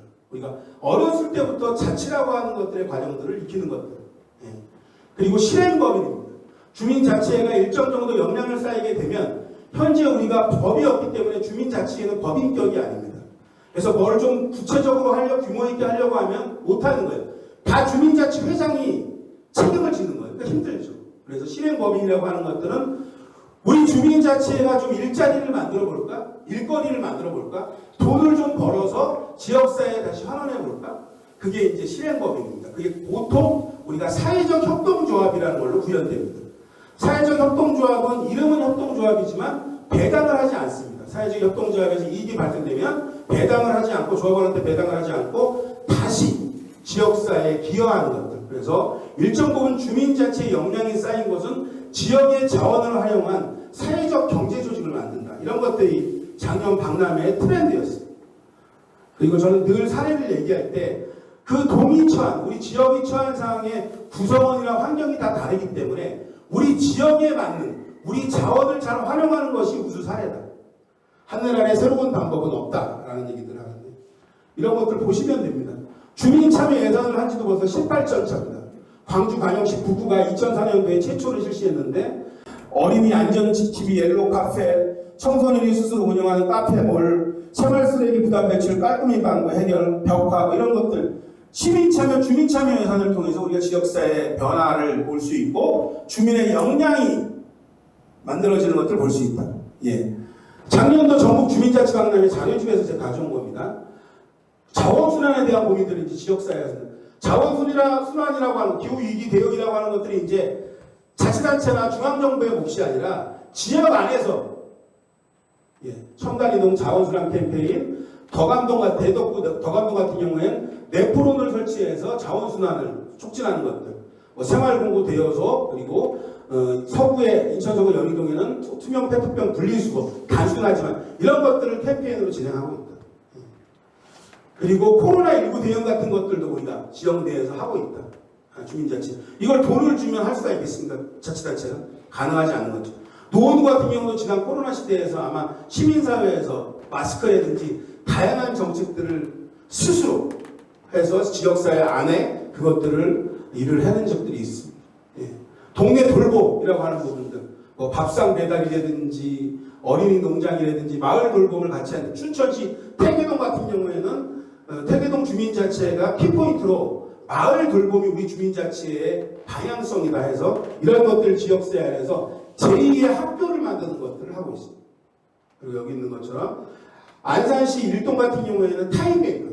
내가 아까 우리 선생님이 그런 활동을 하게 되면 이렇게 저장을 해놨다 그것들을 다시 활용할 수 있게 하는 것들. 그걸 타임뱅크라고 하는데 이제 그런 것들도 우리가 주민자치에서 고민하고 있다는 부분들의 사례를 좀 보시면 될 것 같아요. 그리고 지역경제 생태계. 막걸리를 개발하기도 하고 북구 농소삼동 같은 경우에는 우리 동네 자원이 없는데 막 고민하다가 마침 편백나무 숲이 동네 안에 좀 있었던 겁니다. 그래서 이 편백나무 숲을 좀 활용해보자. 그래서 주민자치회에서 위원들 몇 명이 팀을 짜서 이분들이 사회적 경제 아카데미를 듣고 공모사업 신청서를 내서 지금 사회적 협동조합을 만들고 사업을 봐서 더 진행을 하고 있습니다. 편백나무 장터도 열고 가게도 운영하고 이런 것들을 보여주고 있고 음성군 생분명 같은 경우에는 생태마을 우리 마을이 생태적으로 뛰어난 마을이니까 이 자원들을 마을 여행이라고 하는 것들로 접목시키자. 그리고 햇빛발전 협동조합 같은 경우 그래서 이런 지역경제 생태계 같은 것들을 좀 하고 이런 것들을 보시면 될 것 같아요. 자료를 보시고 그리고 아까 어린이 청소년 여기 보면 해남군 산이면 어제도 보도가 나왔던데 여기는 지역이라고 하는 것 산이면도 동천 지역이 해남 산이면 그러다 보니까 어린이라고 하는 것들의 주민자치에서 방점을 짓고 마을학교 이런 것들을 주민자치에서 주도적으로 하고 있다. 그래서 14개 면을 찾아가면서 14개 일을 찾아가면서 한다든지 이런 것들의 과정들을 밟아나가고 있다. 청소년 자치학교, 청소년 페스티벌 이런 것들을 잘하고 있는 것. 그래서 주민자치라고 하는 것들이 이런 일들을 해낼 수 있다. 이런 상상들을 해낼 수 있다. 그런데 저는 사업만 보여주다 보면 저도 마찬가지지만 결과만 보게 되잖아요. 그런데 주민자치라고 하는 것들은 결과가 중요한 게 아니라 무엇이 중요하다? 과정이 훨씬 중요하다. 그래서 막 저는 사업들을 만들어 나가는 걸 초창기에 권하지는 않습니다. 일단 우리가 구조를 만드는 것, 기반을 만드는 것들이 매우 중요합니다. 주민자치회가 어떻게 다양한 주민들이 참여할 수 있는 구조를 만들 것인가? 어떻게 하면 회장이나 몇몇 사람들의 목소리로 운영되는 것들이 아니라 위원 전체의 목소리를 반영한 민주적인 운영 방식이 될 것인가? 이런 것들을 더 고민해야 된다는 말씀입니다. 마지막으로 주민자치 활동에 대한 제언을 드리겠습니다.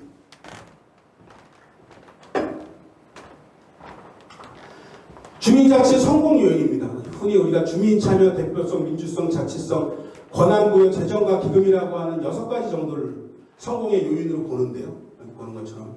그리고 주체를 만드는 것들이 매우 중요하다. 주민자치회 위원들뿐만 아니라 청소년, 청년, 여성, 외국인 상시적으로 그런 것들 아까 타임뱅크 말씀도 드렸죠. 그리고 우리 주민자치회는 민간의 협력이라고 하는 것들이 기본이 돼야 되기 때문에 행정혁신, 행정 안에서의 혁신도 매우 중요하다. 그리고 이런 것들을 지원하기 위해서 여기 옆에 있는 것처럼 노원구 마을지원센터, 주민자치 사업단, 민간의 지원 체계가 필요하다는 것. 그리고 활동의 영역도 확대해야 된다. 우리가 요새 주민자치 활동을 보면 그냥 아까 그런 사업들만 하는데 저는 장기 비전, 우리 동네 마을, 영광공 묘량면 같은 데는 자치활동을 어떻게 하느냐. 묘량면은 지역의 문제가 계속 사람들이 빠져나가는 겁니다. 뭔가 특단의 대책을 세워야 되겠다. 그래서 10년 계획을 세웁니다. 그래서 사람들을 오게 하기 위해서 뭐가 필요하다? 학교가 필요하다. 그리고 여기에 온 젊은 부모들이 학교에 아이는 보냈지만 이 지역에 살기 위해서 뭐가 필요하다? 일자리가 필요하다. 이런 것들을 몇 년 단위로 계획을 수립해서 2030년도에는 우리 묘량면의 인구가 최소한 지금은 1,500명이었다라고 하면 2,000명 정도의 인구를 만들겠다라고 하는 장기 비전. 이런 것들을 우리가 주민자치에서 고민해야 된다. 이런 이야기들입니다. 근데 이 세종시 같은 경우도 사실은 여러 가지를 많이 했었는데 여기도 시장이 바뀌어가지고 다시 원턱으로 될 것 같습니다. 그래서 제가 현장에서 활동하다 보니까 우리가 아까 시범사업만 9년째라고 얘기했는데 이제 주민자치 활동에 대한 인정과 보상이라고 하는 부분들, 이제 봉사를 뛰어넘는 뭔가의 인정과 보상들이 좀 필요하다. 그리고 실제 아까 의장님도 말씀하셨지만 조례상에는 대표기구라고 하지만 실제 주민의 참여, 주민의 권한이 강화되었는가라고 하는 부분에 질문들이 좀 있는 것들. 그리고 늘 고민하지만 구청장만 바뀌면, 시장만 바뀌면 흐름을 타는 정책의 불안전성, 이것들을 어떻게 극복할 것이냐라고 하는 부분들. 그리고 이런 주민의 자치활동은 지속 가능한가라고 하는 질문들입니다.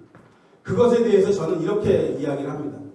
기승전 법제화에 관심을 많이 가져주셔야 된다, 저는. 그래서 우리가 지방자치법 개정에 대한 것들, 저는 제가 주민자치를 표현하는 말 중에 내 삶을 바꾸는 주민자치라고 하는 것들 매우 중요한데요. 저는 주민자치가 나의 삶뿐만 아니라 우리 이웃, 우리 마을의 삶도 바꿀 수 있다는 생각을 가지고 있어서 관심을 가지시면 좋겠다. 그리고 조직된 힘을 통한 변화. 그래서 이렇게 우리가 정치학교를 통해서 아니면 다양한 활동을 통해서 사실은 주민의 한 명의 목소리는 행정에서, 오늘 이런 얘기하니까 너무 편합니다. 아주 그냥 주체측이 자유로워서 우리가 깨어난 시민의 조직된 힘을 만들어야 됩니다. 그래서 우리가 민본 정치학교도 듣고 끝나지 마시고 동창생 모임도 하고 이런 것들을 통해서 계속 아까 제가 말씀드렸던 관계망을 지역 안에서 만들어야 되고 네트워킹을 해야 됩니다. 저는 그것이 중요하다. 그것들을 통해서. 그리고 주민자치 비전 수립, 작동계획 수립은 아까 말씀드렸고, 그리고 뭐니 해도 자치단체의 역할이 매우 중요합니다. 이것들을 어떻게 자치단체가 역할을 하게 해야 되는지 고민을 하고 저희가 아까 말씀드렸던 그런 조직된 시민의 힘으로 압박해야 된다. 행정혁신을 밀어붙여야 된다. 이렇게 생각들을 하고 있습니다. 예. 그런 고민들이 있습니다. 예. 예. 제가 서울시 협치 전문위원회 있을 때 같이 그렸던 표입니다. 결국은 저희가 참여해서 권한으로라고 하는 것들을 서울시 협치의 슬로건으로 삼았는데 그게 뭐냐? 우리가 크게는 의제 공공성, 공간의 범위, 시민력, 결속력이라고 하는 네 가지 영역에서 볼 때 저희가 처음에는 개인으로, 점으로 출발했지만 선과 면이 돼서 커뮤니티를 만들고 노원구 협치회의 같은 것들을 만들어서 그것들을 만들어지는 과정에 사업이라고 하는 것들이 마을 공동체, 주민자치회, 협치, 그리고 의제 공공성이라고 하는 것들이 처음에는 낮지만 나의 민원을 나의 어려움을 이야기하는 것도 출발하지만 이런 과정들을 통해서 공공성이라고 하는 것들이 훨씬 더 높아진다. 그리고 공간의 범위라고 하는 것들이 나의 공간에서 우리 골목, 우리 동, 우리 구, 서울시로 확장되는 과정에 있는 것이고 시민력이라고 하는 부분도 우리가 참여를 통해서 무관심에서 관심으로 그리고 작은 권한을 주민자치회나 협동에서 실험해보고 협치를 통해서 노원구 정책 결정의 과정에 시민들의 참여를 통해서 하고 전국적으로 이것들은 자치하는 시민을 만드는 거다.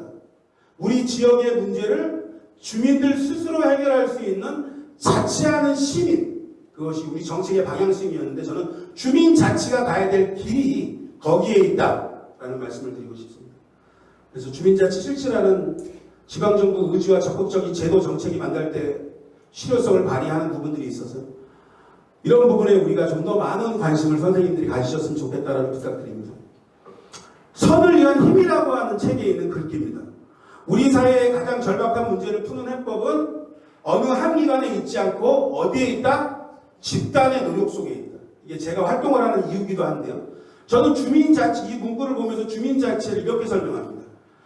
주민자치라고 하는 것들은 우리 지역을 가장 잘 아는 주민들이 모여서 우리 지역의 문제가 무엇인지를 밝혀낸 문제를 해결할 수 있는 계획을 수립하고 계획된 수립을 더 많은 주민과 실행하고 실행으로 끝나는 것들이 아니라 잘된 부분은 더 빛나게 하고 잘 안 된 부분은 보완하는 일련의 과정, 이것이 제가 얘기하는 주민자치의 활동입니다.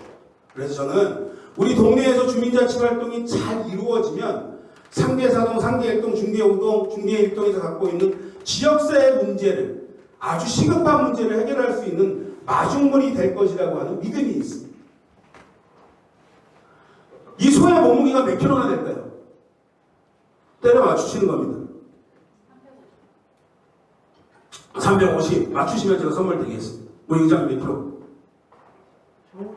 저울이 없어요. 그냥 맞추는 거라니까. 예. 제가 얼토당토 아는 거죠. 실제 소도 아니고 사진을 보여주고 맞추려고 하니까. 영국의 폴리머츠라고 하는 곳에서 축산 경진대회를 개최했습니다.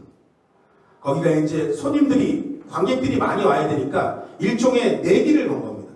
우리 안에다가 소를 한 마리 넣고 800명의 시민들에게 종이를 하나씩 나눠줍니다. 저 소의 몸무게를 맞춘 사람에게 큰 상금을 주겠다.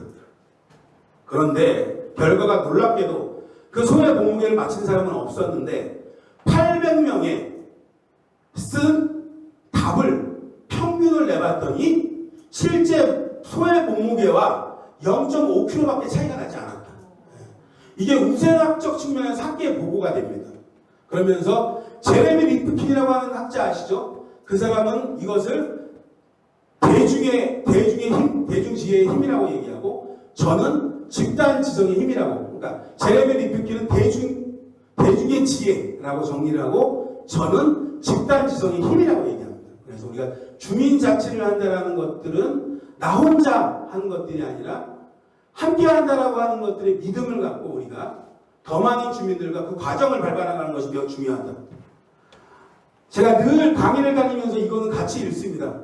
우리가 이런 주민자치회를 만들어보자. 오늘 강의를 마무리하면서 크게 한번 우리는부터 읽어보도록 하겠습니다. 하나, 둘, 셋. 우리는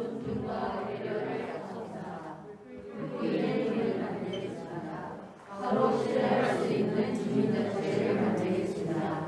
민주적인 주민자치를 만들겠습니다. 각동은 스스로 원하는 더 많은 주민. 예. 저희가 이런 것들을 주민자치를 통해서 이루어내는 것들입니다. 예. 혹시 질문이 있으시나요? 소가 몇 킬로인가요? 소가 564kg였다고 하더라고요. 예. 내가 우리가 됐을 때 벌어지는 놀라운 변화. 고맙습니다.